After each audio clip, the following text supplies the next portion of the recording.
श्री गोकुलनाथ की जय हो। श्री हरिराय जी महाप्रभु जी की जय हो। श्री हरिराय जी महाप्रभु जीए આપના લઘુ ભ્રાતા શ્રી ગોપેશ્વરજી પ્રભુના લૌકિક દુઃખના સમાધાન અર્થે એવં આચાર્ય બાળકો ભવિષ્યમાં જે કોઈ પ્રગટ થશે જેમને સત્સંગની પ્રાપ્તિ થાય અને શ્રી મહાપ્રભુજી વલ્લભાચાર્યજી આપ આપના આચાર્ય બાળકો પાસે કેવી અપેક્ષા રાખે છે તે પરમ ગૂઢ ભાવો જે શિક્ષાપત્રમાં શ્રી ગોકુલનાથજીની કૃપાથી હરિરાયજીએ આપના લઘુ ભ્રાતા શ્રી ગોપેશ્વરજીને ઉન્મિષ કરીને પ્રગટ કરેલ છે. શિક્ષાપત્ર 24મું આજે આવશે શ્લોક 7 પછી 8. પ્રથમ શ્લોક 7.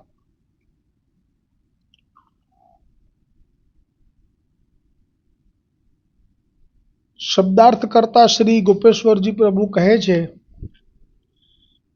તેથી જ શ્રી મહાપ્રભુજી વલ્લભાચાર્યજીએ પોતાના કૃષ્ણાશ્રય નામના ગ્રંથમાં કહ્યું છે કે શરણમાં રહે એવા જીવોના ઉદ્ધાર નિમિત્ત શ્રી કૃષ્ણને હું વિજ્ઞપ્તિ કરું છું.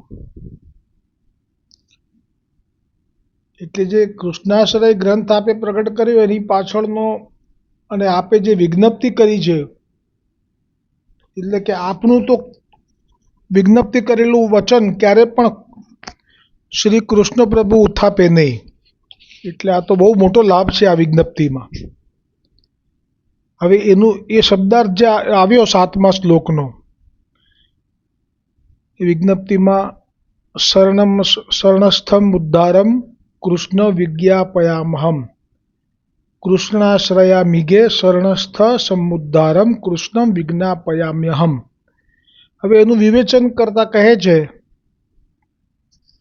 કે શ્રી મહાપ્રભુજી વલ્લભાચાર્યજીએ શ્રી કૃષ્ણ ગ્રંથમાં આચાર્ય બાળકો અને વૈષ્ણવો સમગ્ર માટે ભગવાન શ્રી કૃષ્ણને વિજ્ઞપ્તિ કરી છે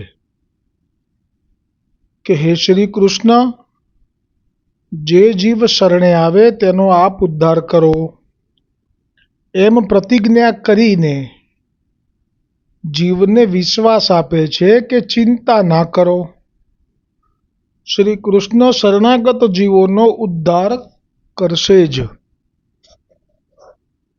એટલે આગળના જે શ્લોકોનું સ્મરણ કરીએ તો આ શ્લોક જલ્દી સમજાશે. આજે 24મા પત્રમાં જે આગળનો શરૂઆત જે થઈ તેમાં આપે કહ્યું હતું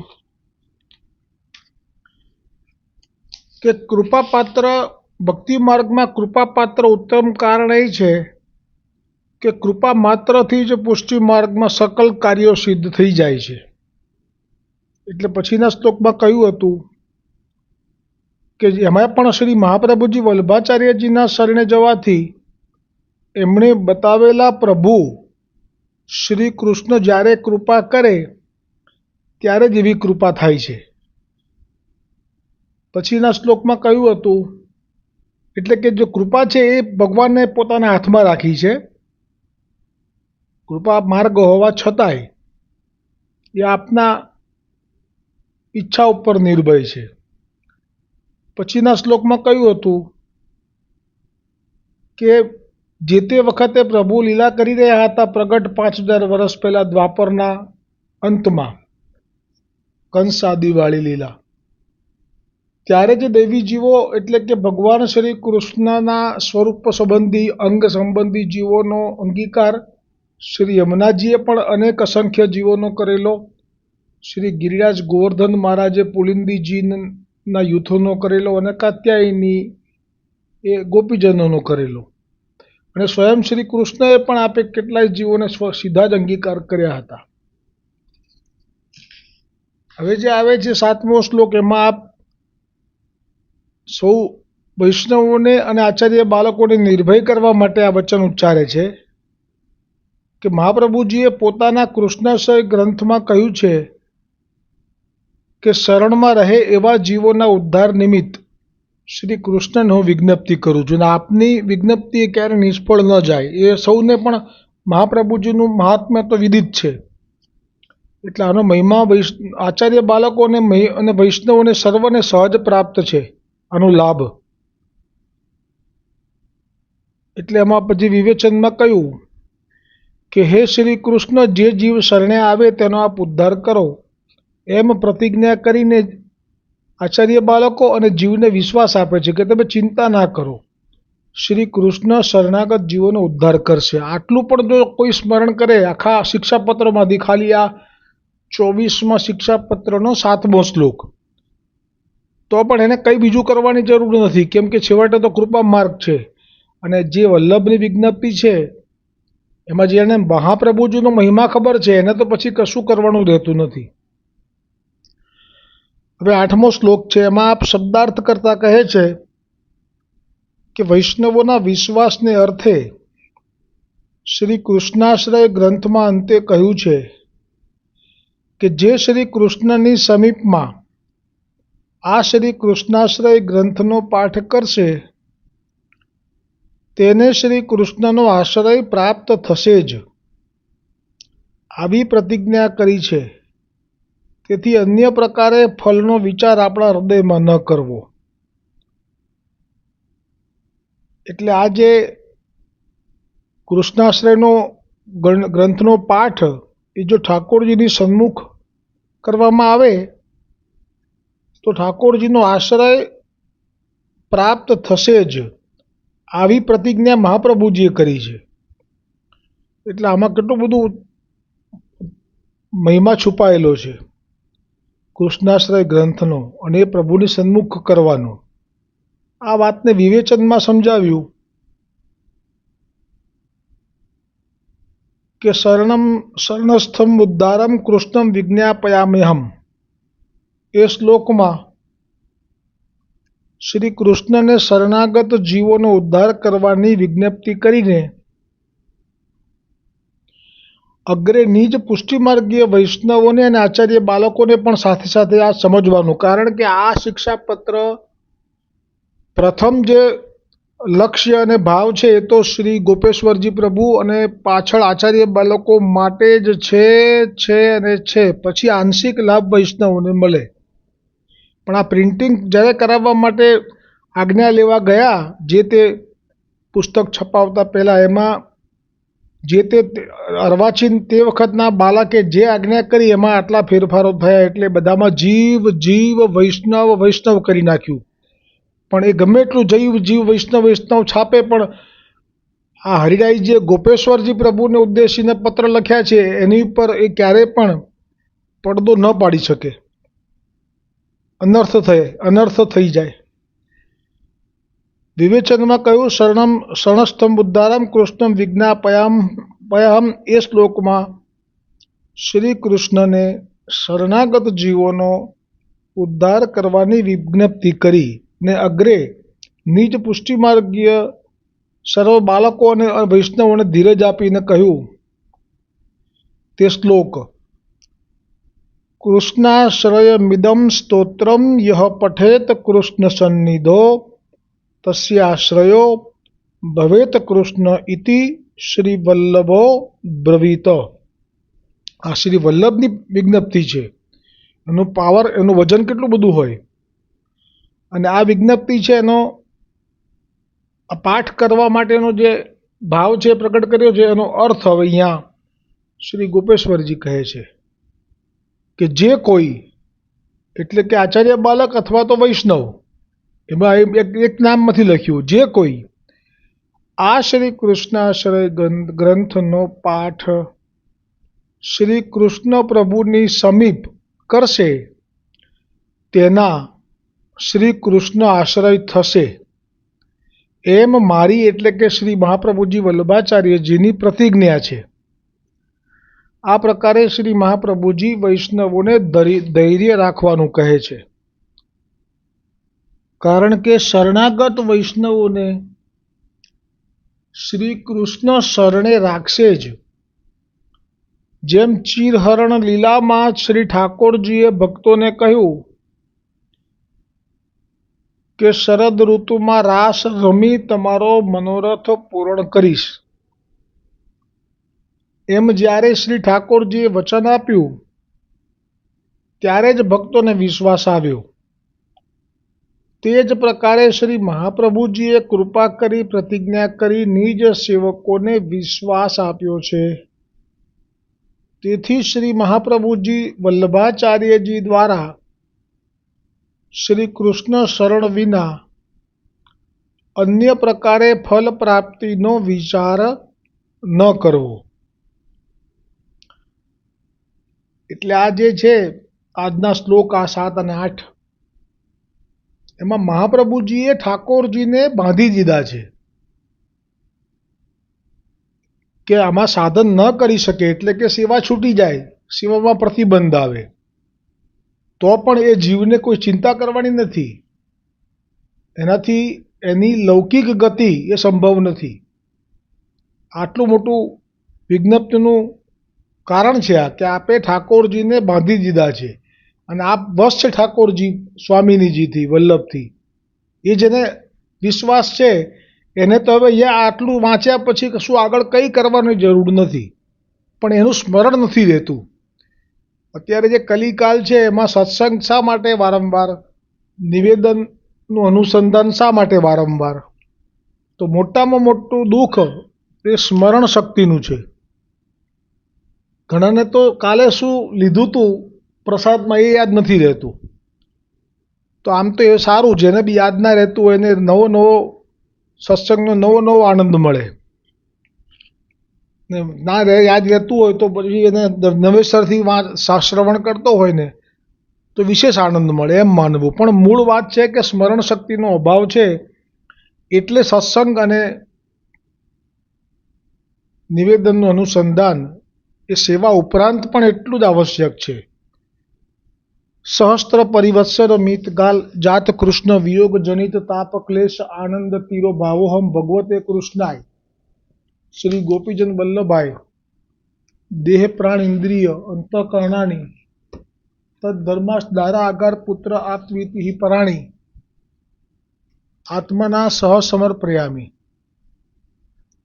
દાસોહમ કૃષ્ણ તવાસ્મી, દાસોહમ કૃષ્ણ તવાસ્મી, દાસોહમ કૃષ્ણ તવાસ્મી. શ્રી કૃષ્ણ શરણમ મમ, શ્રી કૃષ્ણ શરણમ મમ, શ્રી કૃષ્ણ શરણમ મમ. એટલે જેવા બ્રહ્મ સંબંધ થયા એની સાથે આપણે એક એવા માર્ગમાં પ્રવેશ કરી ગયા છીએ કે જે માર્ગમાં પ્રવેશ કર્યા પછી સૌ જે માર્ગના જીવો નથી એનાથી છેટા પડી જઈએ છીએ, થોડા અલગ પડી જઈએ છીએ. આ તો સ્વાભાવિક છે. ભાગવતજીમાં કહ્યું છે, જ્યાં સનકાદીઓ આકાશ માર્ગેથી આવ્યા પૃથુ રાજા પાસે, ત્યારે સનકાદીઓએ પણ કહ્યું કે જે ભક્તિ નથી કરતા એમનો સંગ એ આપણા ભક્તિને નુકસાન પહોંચાડે છે. જડ ભરતજીએ પણ કહ્યું ભવાટવીના વર્ણનમાં પેલા રાજાને કે જે ભવાટવી એટલે જે જીવન જીવી રહ્યા છીએ સંસારમાં એમાં જે લોકો ભક્તિ નથી કરતા એ આપણું ભક્તિરૂપી ધન એ ચોરી જાય છે. એટલે કે આપણા ભક્તિમાં અવરોધ ઊભો કરે છે, આપણને ભક્તિ માર્ગથી ચ્યુત કરી દે છે, ચોર કીધા. તો આજે જે દોડ છે એમાં આ ભાવ છે કે પુષ્ટિ માર્ગમાં પેઠા પછી કોની કૃપાથી પેઠા એ નહીં ભૂલવાનું સૌથી પહેલું. કારણ કે સહસ્ત્ર પરિવત્સર જે મંત્ર છે એ ભલે ગોવર્ધનનાથજીએ પ્રગટ થઈને દાન કર્યો, પણ દાન કોને કર્યો? એ મહાપ્રભુજી વલ્લભાચાર્યજીને. અને મહાપ્રભુજી વલ્લભાચાર્યજી ઉપર ગોવર્ધનનાથજીને સંપૂર્ણ વિશ્વાસ છે કે મહાપ્રભુજી વલ્લભાચાર્યજી આ જે જીવને સંભળાવશે એ જીવ મારો લીલાનો જ હશે, આમાં ગોવર્ધનનાથજીને શંકા નથી. અને પછી મહાપ્રભુજીએ જે પણ આ મંત્ર સંભળાવવાનું સામર્થ્ય આપે આપના આત્મજ વિઠ્ઠલનાથ, અને પછી જે 7 લાલનો અને આજે બાળકોને જે આચાર્ય બાળકોને પ્રાપ્ત છે, પણ એમાં આપે આપનું સામર્થ્ય એ આપે આપની પાસે રાખ્યું છે. એટલે એમાં કાની મહાપ્રભુજીની રાખીને બ્રહ્મ સંબંધ આપવો પડે છે બાળકોએ. બાળકો સ્વયં મહાપ્રભુજી વલ્લભાચાર્યજીના ભાવથી નથી આપતા. અને પછી આપ જ્યારે જ્યારે પણ ગુરુ પૂર્ણિમા કે એવો પર્વ આવે ત્યારે આપ કબૂલ કરે છે કે અમે તો દ્વાર છીએ, ગુરુ તો એક વલ્લભ છે. તો આજે આ જે દોડ લઈએ છીએ એમાં આપણે કોની કૃપાથી આ માર્ગમાં પ્રવેશ કર્યો છે એ આવશે. પછી આપણે હવે થોડા જુદા પડીએ છીએ અને પડવાના છે, કેમ કે એમને જવું છે બીજી દિશામાં ને આપણે જવાનું છે એ પૂર્ણ પુરુષોત્તમની દિશામાં. એટલે એમને નહીં અનુકૂળ આવે. પણ શું થાય હવે? પણ કૃપા કરશે વલ્લભ. ઘરમાં બધા વૈષ્ણવો હોય તો સોનામાં સુગંધ છે, પણ અમુક વૈષ્ણવો ના હોય, સનાતન ધર્મના પ્રેમી હોય, આવા પણ પ્રસંગો આવશે આપણા 252માં કે એક જે હશે એ રામાનંદા સંપ્રદાયનો શિષ્ય હશે, એટલે રામજીને જ સેવા કરશે રામજીની. અને આ જે દીકરી હશે એ શ્રી ગુસાઈજીની સેવિકા હશે, એટલે એ તો બ્રજના જ પુષ્ટિ પુરુષોત્તમની સેવા કરશે. તો એટલો જ અટપટો પ્રસંગ છે કે એક જ ઠાકોરજી અને બે રીતે સેવા થાય છે. આ તો ખરેખર ન માનવામાં આવે એવું છે, પણ એ આવશે. અને પછી આપણે એ પણ રોજ આ નિવેદન કરીએ ત્યારે યાદ રાખવાનું કે આપણે પહેલાં કેવી સ્થિતિમાં હતા, એટલે કેવા ભડકામાંથી બહાર નીકળ્યા અને હવે કેવો શીતળ વાયુ આવી છે. અને બધા કરતાં જુદી આપણી મંડળી છે, લોકો કરતાં અલગ છે. એમાં આપણે કોઈને અવહેલના નથી કરવાની, કેમ કે આ માર્ગ એવો છે કે પતિભાવનો માર્ગ છે. એટલે આપણે પછી મહાદેવજીને ન માનવા એ આજ્ઞા છે વલ્લભની, માતાજીને ન માનવા, ગણપતિજીને ન માનવા અને સૂર્યનારાયણને ન માનવા, એમાં કોઈની અવહેલના નથી. એ તો આપણે જાણ્યું કે આ માર્ગમાં એ વખતે ગુસાઈજી જ્યાં સુધી ભૂતલ પર હતા એટલે ઠાકોરજી મનોરથ પૂરો કરવા માટે એ સર્વોદ્ધારક સ્વરૂપમાંથી જે પ્રગટ થઈ જતા અને વ્રજમાં જે સ્વરૂપ હતું એ જ સ્વરૂપ ઘરમાં પ્રગટ થાય, કોઈના પણ ઘરમાં. આ કલ્પના કરીએ તો પણ એમ થાય કે આ કેવી રીતે સંભવ છે, પણ થયું. અને એમને પછી લીલા કરવામાં, કારણ કે આ માર્ગ પતિનો છે, એટલે જેને પતિભાવથી પધરાયા છે અને એ જો સેવામાંથી પ્રગટ થાય છે અને જો ત્યાં મહાદેવ બિરાજતા હોય બાજુમાં સેવામાં જ કે માતાજી બિરાજતા હોય, તો હવે કેવી રીતે એ જે પતિભાવથી એણે જે મનોરથ કર્યો એને કેવી રીતે પછી એ મનોરથ ઠાકોરજી પૂરો કરી શકે? આ તો એમની અવજ્ઞા ના થવી જોઈએ. એટલે થઈને આપે મહાપ્રભુજીને પ્રેરણા કરી કે તમે પુષ્ટિ માર્ગમાં આ અન્ય દેવી દેવતાઓનું સ્થાન ન રાખશો. બાકી બીજો કોઈ વાંધો નથી. નહીંતર તો શા માટે પેલી કનોજ્યા સ્ત્રી પુરુષને ત્યાં જે દેવી રોજ આવતી રાત્રે સંવાદ કરતી અને જ્યાં ચાચાજીને અને 4 વૈષ્ણવોને જોયા અને સેવા કરી અને પછી જે વચન ઉચ્ચાર્યા એ વચનમાં તો વિઠ્ઠલનાથજી શ્રી કૃષ્ણ સ્વયં તમારું ભાગ્ય ખુલ્યું કે તમને આવો વિચાર આવ્યો. આવું શા માટે કે જો અવહેલના જ કરી હોય તો? અવહેલના નથી કરી અને એ લોકો જાણે છે, પણ આ 2 વૈષ્ણવ જે દેવી હતા એ નહોતા જાણતા કે આ બહાર સૂતું છે કોણ છે. દેવી બધું જાણતી હતી કે આ તો ગુસાઈજીના નિજ જન છે, કીકી સમાન. એટલે દેવી દેવતાઓનો કોઈ વાંધો નથી. વાંધો આ બધા જે અધકચરા વૈષ્ણવો છે એમને છે. મહાદેવજીના માટે જો ઠાકોરજીને વાંધો હોત તો શા માટે મહાદેવજી બુઢા બાબાનું રૂપ લઈને ત્યાં ઉપર ગોવર્ધન પર્વત ઉપર ઓટલા ઉપર બિરાજતા હતા? જાઓ તો પૂછજો, કોઈ પણ ત્યાં વ્રતવાસી કહેશે કે હા એ બુઢા બાબા છુપી રીતે અહીંયા બિરાજતા હતા. પ્રગટ ક્યારે થયા? કે વ્રજ છોડવાનો પ્રસંગ આવ્યો ત્યારે લીલામાં પધારી ગયેલા તિલકાયતજીએ આજ્ઞા કરી કે હવે તમારી સાથે રક્ષા કરવા માટે મહાદેવજી બુઢા બાબાનું રૂપ લઈ મશાલ લઈને જે ચાલે ને એ બુઢા બાબા નહીં પણ મહાદેવજી હશે. એટલે આ લીલામાં જ્યારે આ પ્રગટ થાય ત્યારે આ કોઈ દેવી દેવતા ન હોવા એ એમની અવહેલના ન થાય, એમની સામે આવી લીલા ન થઈ શકે એ ભાવ હતો. એટલે આ જે કૃપા થઈ છે પુષ્ટિ માર્ગમાં તો એનો મહિમા સમજી અને પછી એ પણ યાદ રાખવાનું કે આપણી દશા શું હતી તે વખતે, હવે શું છે આપણું ખાતું, અને હવે જેથી હવે બધાને છોડવા જોઈએ આપણે અને આપણે આપણું લક્ષ્ય તરફ આગળ વધવું જોઈએ. એ બધો ભાવ છે આ દોડમાં. અને હવે આ પગલું એક વખત મૂક્યું છે પછી પાછું શું કરવા પડે એ ભાવ છે છેલ્લી ટૂંકમાં. અને પછી તો નાચવાનું ને રાચવાનું છે, કેમ કે હવે તો આ જે આજે આવ્યું શિક્ષાપત્રમાં હરિરાયજી કૃત કે આપે તો ઠાકોરજીને પણ બાંધી દીધા છે કે શ્રી કૃષ્ણના જે સન્મુખમાં આ પાઠ કરે એટલે એને તો પછી કશું નહીં.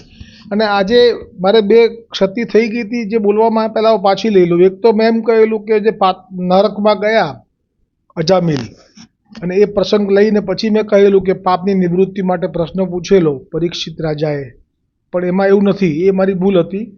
એમાં એવું હતું કે જળ ભરતનો જે પ્રસંગ પૂરો થયો પછી વિધવિધ નરકોનું વર્ણન આવે છે ભાગવતજીમાં. એટલે નરકોનું વર્ણન આવે ને એટલે જે લોકોને પાપ કરવા છે અને પછી ભોગવવા નથી, એ લોકો તરત જ એવું તર્ક કાઢે કે આ બધી વાતો કલ્પિત છે, પણ એવો કોઈ નર્ક છે નહીં. તો એ એમનો જે ભાવ છે એ પોતાના પાપ કરવા છે પણ ફળ ભોગવવા નથી, એ સ્વ બચાવ માટે પોતાનો અંગત ભાવ જાણવો. પણ પ્રમાણ જોઈએ તો કેટલા જોઈએ? આપણા માર્ગમાં જ શરૂઆત થાય છે જે શ્રી યમુનાજીના યમનાષ્ટકથી. એમાં જ આપે મહાપ્રભુજી વલ્ભાચાર્યજીએ તો કહ્યું કે યમો ભગિની, એટલે યમ ભગિની એટલે યમુનાજીના ભાઈ અથવા યમની બહેન. ભગિની એટલે હા યમ રાજાની બહેન છે આ.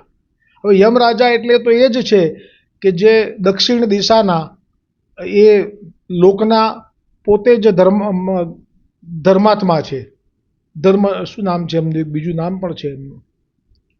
તો એ જે યમરાજા છે એ તો છે જ, અને નર્ક છે એ તો છે જ. કેટલા પ્રમાણ જોઈએ છે? વાલ્મીકી રામાયણમાં તો રાવણને એમ થયું કે આ નરકની પીડા ભોગવી રહ્યા છે, મારે એમને છોડાવવા છે, કેમ કે મારી પાસે અત્યારે એટલું સામર્થ્ય આવી ગયું છે બ્રહ્માજી પાસેથી કે મને રાવણને પેલો જે સ્વર્ગનો ઇન્દ્ર છે, અરે નરકના જે યમદેવ છે એ પણ મારું કશું બગાડી નહીં શકે. અને એવું જ હતું, કારણ કે વરદાન જ એવા માગેલા અને એવા આપેલા. તો આ તો ચાલ્યો નરકમાં દક્ષિણ દિશામાં, અને જે પાપ ભોગવી રહેલા એ બધાને પેલા યમદૂતના જે હોય ને દૂતો બધા પાસ નાખવાવાળા, તે બધાને બગાડ્યા અને જેટલા હતા જીવો બધાને મુક્ત કર્યા. આ રાવણનું કૃત્ય મને બહુ જ પ્રિય લાગ્યું આખા વાલ્મીકી રામાયણમાંથી, કે સૌને સમયે મુક્ત કરી દીધા. પણ ભાવ તો ઉત્તમ છે એનો. તો નર્ક તો છે, નર્ક ના હોય તો પછી જે પેલી આ વાત આવે છે કે જે અહીંયા ભાગવતજીના ઉપદેશ કર્યો, જે સ્થાન છે જ્યાં તીર વાગ્યું હતું, જે પીપળાના વૃક્ષ નીચે ભાલકા તીર્થમાં, એ ઉપદેશ જે કર્યો આપે, એમાં એ વખતે ઉદ્ધવજી ત્યાં ન હતા. તો ઉદ્ધવજીને ના કોણ, એક મિનિટ, હા ઉદ્ધવજીને જ આ જ્ઞાન માટે, ના ઉદ્ધવજી નહીં પણ આજે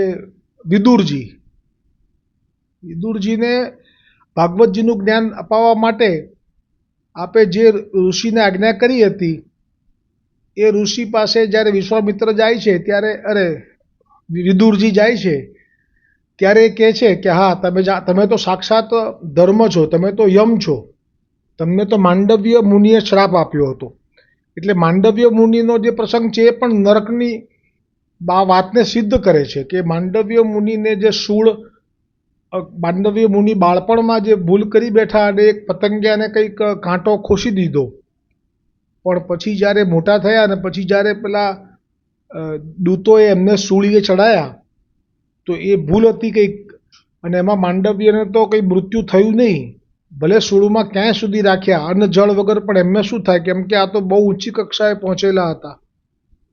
પણ જ્યારે જાણ્યું યમરાજાએ કે આને કંઈ થતું નથી, આ મરતો નથી, અને આ તો બહુ મોટા મહાન ઋષિ લાગે છે, અને આ તો મારું આવી બન્યું, એટલે યમરાજ પણ ડરે ઋષિ મુનિઓથી. અને માંડવ્યએ શ્રાપ આપ્યો કે તે મને કેમ આ દંડ આપ્યો? તો કે તમે બાળપણમાં આવી રીતે પતંગિયાને સૂળ ભોંકી હતી. ત્યારે આપે જ કાયદો બતાવ્યો આખો, યમરાજની ચૂક હતી એનો, કે 5 વર્ષનું બાળક હોય ત્યાં સુધી એ કંઈ પણ અપરાધ કરે તો એ નિર્દોષપણામાં કરે, એને આવું સજા ન હોય. એટલે તું પણ હવે ભૂતલ ઉપર ક્ષુદ્ર થઈને પડ. એટલે યમરાજજીના 2 અવતાર થયા છે, 3 અવતાર. એક તો દાસીપુત્ર તરીકે થયા વિદુરજી, પછી એક તો યુધિષ્ઠિર પોતે, અને એક પેલા પાંડવોના રસોડામાં જે કામ કરે વાસણ ખાસા કરવાનું, એ થયા છે. એનું નામ ભૂલી ગયો, કહેવાય જ્યાં પ્રચલિત છે બહુ જ. એ રીતે અવતાર થયો છે. તો મારો આ બધાનો આટલો બધો સમય લેવાની પાછળનું કારણ એ છે કે નર્ક તો છે જ. હવે મેં પ્રસંગ જે એવો લીધો કે આવી રીતે નર્કમાં ગયા, તો એ ના, અજામિલ નર્કમાં ગયા જ નથી, પણ નર્કની વર્ણન ચાલ્યું. એટલે પરીક્ષિતે પૂછ્યું કે જાણતા જાણતા તો પાપ થાય, પછી આ જે આપે જે સમાધાન બતાવ્યું કે જે આ 2 વ્રત છે એ, ને પછી આપણા મહાપ્રભુજીએ જે કહ્યું કે ના, સર્વોત્તમજીનો પ્રસંગમાં આ વાત લીધેલી કે ના, આપે તો આપના પ્રમેય બલથી જ કોઈ વ્રત પણ નથી કરાવ્યા અને સૌ દૈવી જીવોનો ઉદ્ધાર કર્યો છે. અને બીજી ભૂલ થઈ હતી કે લલિતાજીને 3 વરદાન માગવાના કયા હતા, પણ એમાં ભૂલ કરીને એમણે આવું કંઈક માગ્યું હતું, પણ એ લલિતાજી નહોતા, એટલે કે દમલાજી નહોતા, પણ એ કૃષ્ણદાસ મેઘન હતા અને એ વિશાખાજીનું સ્વરૂપ હતું. એટલે એ પણ મારી ક્ષતિ હું સુધારી લઉં છું. આજનો દોડ છે કે પુષ્ટિ માર્ગમાં પેઠા રે વલ્લભ કૃપાથી, પુષ્ટિ માર્ગમાં પેઠા રે વલ્લભ કૃપાથી, દુનિયાથી પડતા છેટા રે વલ્લભ કૃપાથી, દુનિયાથી પડતા છેટા રે વલ્લભ કૃપાથી, ભડકાથી બહાર નીકળ્યા શીતળ વાયુ વાતો, જુદી પડી જમાતો રે વલ્લભ કૃપાથી, દશા હતી અમારી કહેવાય ના સહેવાતું, હવે જુદું છે અમખાતું રે વલ્લભ કૃપાથી, જા જાને છોડી દઈને શ્રીજી એકથી છે નાતો, શ્રીજી નામના ગુણ લાગાતો રે વલ્લભ કૃપાથી, પુષ્ટિ પગલું મૂક્યું પડશે નહીં એ પાછું, હું યાચું નાચું રાચું રે વલ્લભ કૃપાથી, પુષ્ટિ માર્ગમાં પેઠા રે વલ્લભ કૃપાથી, દુનિયાથી પડતા છેટા રે વલ્લભ કૃપાથી. શ્રી ગોકુલનાથ કી જય હો, શ્રી હરિરાયજી મહાપ્રભુજી કી જય હો, શ્રી ગોपेश्वरजी प्रभु की जय हो, सर्व आचार्य बालकों की जय हो.